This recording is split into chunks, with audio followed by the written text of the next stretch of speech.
Zeke Kralin, Ezekiel J. Kralin, Krahlin, keeps at least 2 websites that I know of. There's the Zeke blog is one of them, Zeke blog, and the other one is Gay Bible, gay-bible.org. He's been sending me a story every week also for some little while, and this one is titled A Quiet Night at Mission Station. Zeke Kralin writes, Last night, 20 days after my birthday, I am feeling my oats over a satiating revenge soon to occur, a day or 2 or 3 from now. So I decide to take a break from my hovel and meander about the hood, drinking in the negative ion scintillating breezes kicking off the Pacific Ocean. I'm already inebriated, just enough to unwind and feel good about my modest but delectable wiener that so many gorgeous dudes have enjoyed in recent months. For the key to unlocking the solution to Larkin's ousting me from the Castro bars over 2.5 years ago had fallen into my pocket just 2 days prior, when Sloane stepped up to me and shook my hand there in Toad Hall. She is barkeep at the Mix and good friends with Irene, who tends the mixology in the open-air patio of Toad Hall, who was also, by the way, a big fan of my novel, Free Me From This Bond. I assumed that Sloane had just departed from a visit with Irene, for they are good friends. Now, chlamydial reader, do note that I have no truly close friends yet. Thus, my association with Irene, Sloane, or anyone else is more peripheral than intimate. In fact, I rarely see either, yet I now understand the divine purpose of my social isolation, that I grow wise in spirit without the distraction of chummy frippery that so many among us take for granted. For I serve a great purpose that shall manifest quite soon. One evening, in May of 2013, I stepped into the Mix to enjoy a well drink, never dreaming that Larkin would be present. And there he was, standing right before me at the bar to receive a second Budweiser from Sloane, back turned to me, which really means his patootie was almost to my chin, being so tall and leaning forward upon the varnished rail. As I frequently do, I offered some quarters to Larkin that he may play 1 or 2 more rounds of billiards. That's when he noticed me and whispered into Sloane's ear, "He's my stalker. Get him out of here, please." Before I knew it, Sloane reclaimed my second vodka and tonic and tossed the contents away. "Leave," she demanded, "now." She refused to let me defend myself, so before I exited, I declared, "Maybe I'll write a letter to the SF Bay Times about what an asshole you are." Since then, she's denied me any communication. Rarely do our paths cross, but when they do, it's like my drifting by an iceberg. Sad, because I had recently befriended Irene hanging out at the Mix, who honored me with incredible accolades for my novel, and who thus could be a fantastic booster towards my opus becoming a bestseller. The revenge I seek and have now manifested is a postcard I mailed to the 5 gay bars that Larkin frequents here in the Castro. On the front is taped a tiny printout which says, "New rule. Do not allow Larkin to enter or remain in any gay bar, saloon, tavern, or the like without my company, except for Moby Dick, wherever his roommate Zachary is tending bar. Whenever his roommate Zachary is tending bar." On the reverse address side, I wrote by hand in metallic ink, "Who wants to play Twister? The Elephant Man on his birthday." Thus, in sacred reverie, I stroll the Castro, intending to return hovel in 5 or 10 minutes, but that's not to be, as I find myself suddenly surrounded by 3 of San Francisco's finest. Next thing I know, I'm seated and handcuffed to a rail in a holding tank at the SFPD's Mission Station. A terribly glamorous cop is tending the desk that looks into this room, which contains but one other fellow who's lying down against the opposite wall, back turned toward me. He wears baggy beige pants and a dark T-shirt. I cannot see his face or anything else of his identifying factors, including his basket, which may or may not be worth the ogle. While seated there with my left wrist shackled by a steel cuff to the rail, I notice the door just feet away, albeit with a number pad, though it doesn't occur to me in my stupor that the door is most likely clamped down with 4 or more coded digits. So I figure if I can squirm my way out of this handcuff, I can then jump to the door, open it, and escape. What happens next is nothing short of a miracle, for somehow I manage to extract myself from the handcuff. God only knows how, since my alcoholic phantasms leave me clueless. But here I am, ready to jump up and leap the gate, Fortunately, common sense takes over and advises, you'll never get out of here without being chased down and possibly shot, so give it up. Which is precisely what I do, calling to the handsome blue shirt who mans the desk and possesses a glorious head of orange locks cut about 2 inches from the scalp, looking like the proper policeman he is, a ginger-haired Adonis. Don't know the color of his eyes yet, but I'll bet they're sky blue or some other shade equally breathtaking. Look, officer, my hand is free, I declare with raised and formerly cuffed arm, in order to have him approach and shower me with some of that sweet attention. How did you do that? He queries, while observing my left hand with his crotch less than 15 inches from this yearning cake hole. I don't really know, but it was not too difficult, I reply. I'm not going anywhere. I just wanted to point this out. Which is a good thing, I observe with hindsight, as you don't want some dangerous arrestee unshackling his cuff and wreaking havoc before you force him into a docile state once more.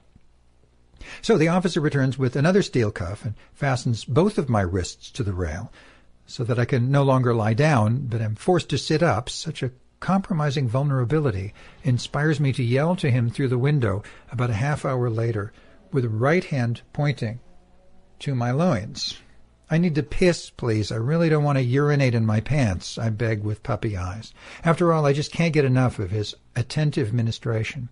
The darling Flatfoot complies and leads me cautiously to the restroom. I won't be a problem, sir. I'll just take a whiz and return, I assure him. But when he pushes aside the door to the lavatory, I don't see anything resembling a toilet or urinal, just a blank room.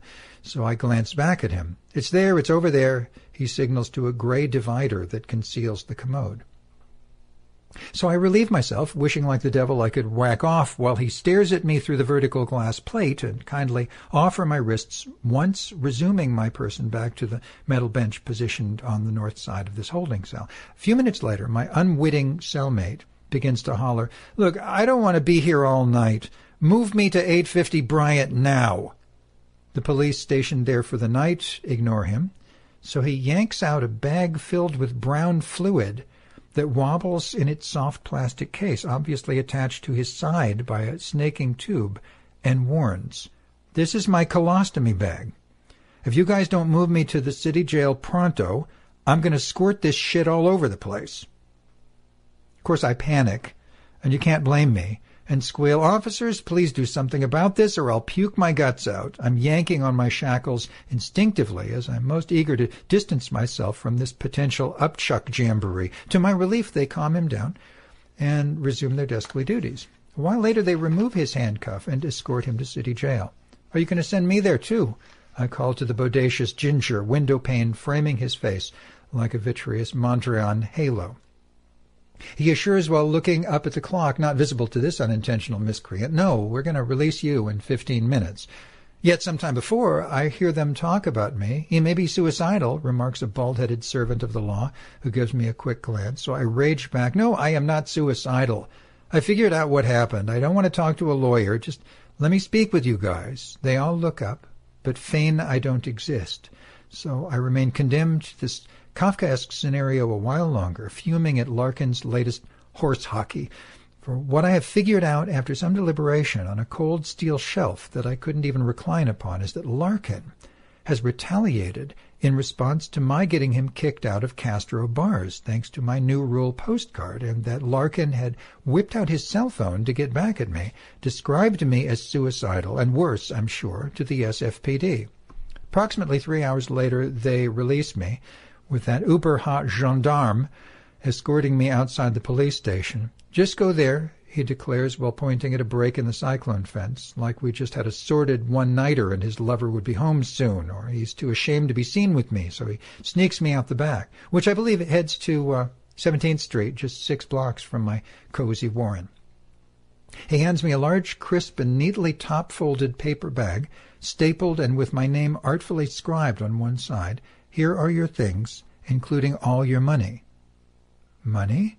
My ears perk up, for I know that my billfold is anorexic tonight, though mayhaps the kind and handsome Odoul wanted to be extra nice and slip me a 10-spot. Mr. Seraphim in uniform lowers his head in modesty. "Oh, I mean 35 cents. "Oh ho!" I laugh. "Don't get my hopes up like that." On our journey to the rabbit hole exit, only 20 yards distant, I quickly converse. My ex-lover Larkin is PO'd that I just got him 86th from all the Castro bars. Then, as afterthought, probably all the gay bars in San Francisco. Odoul stares back with a comely smile. Eyelids drooped as if high on a strong aphrodisiac. I'd say he's 5'11", built most endearingly. Those yellow-red shocks of hair shine like spun gold under these fluorescent ribbons of light. I feel like we've been the happiest of amours for a long, long time, and I'm only now recovering from severe amnesia that left several blocks of forgetfulness in different and scattered parts of memory. Spanning some 30-odd years, the blocks could be anywhere from 5 months to almost 3 years.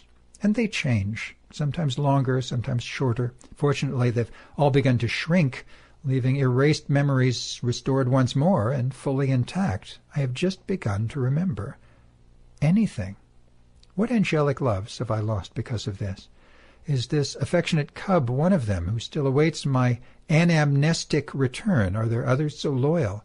And what higher purpose has Goddess deemed to achieve from my Corinthian tragedy? For if I really don't know anything else, I surely know one thing is certain, as if clad in armor. My rewards will be mighty. His look entices me to tell more. I think perhaps his hand rests on my forearm, though more likely it's wishful thinking and an alcoholic ganja-laced memory. Plus, I don't want to cause him any trouble at work.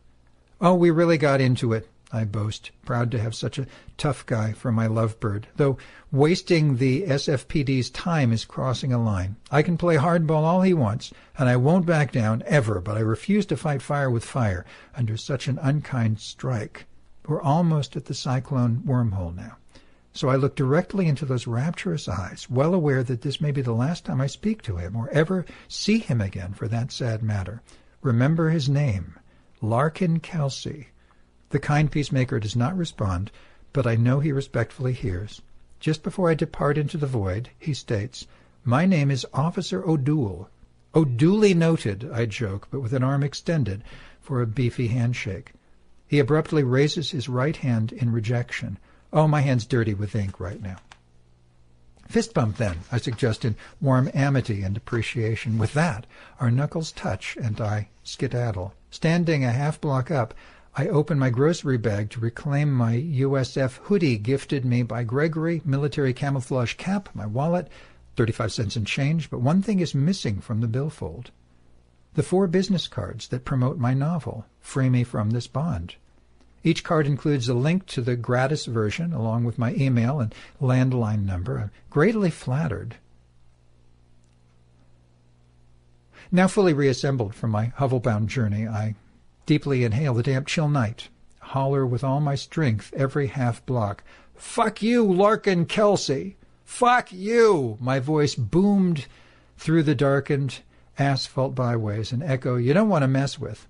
Somehow I turn a wrong corner and don't realize that till 10 minutes later. Thus I have to walk an additional 5 blocks to wend my way back to my dumpy SRO. "Fuck you, Larkin Kelsey! Fuck you!" Almost home and crossing Church Street, here comes Hollywood with his large, fat, sort of pit bull named Diesel. Hollywood is, by the way, a really good guy living on the streets. Heterosexual, dumpy appearance, dirty blonde hair, scruffy beard. We've recently become closer friends. He's also my newest scout who reports back to me when needed, re Larkin. I run up to them. Hollywood, I just got out of jail. Mission Station. Larkin screwed me over again. Hollywood and Diesel stand there in calm demeanor as I rant further in beat-face wrath. "What Larkin did is horrible. He went too far this time, calling 911, telling them I'm a lunatic with a death wish." I paused for deep breath. If I ever had any feelings for Larkin, they are now over, totally over, kaput, washed up like a beached beluga.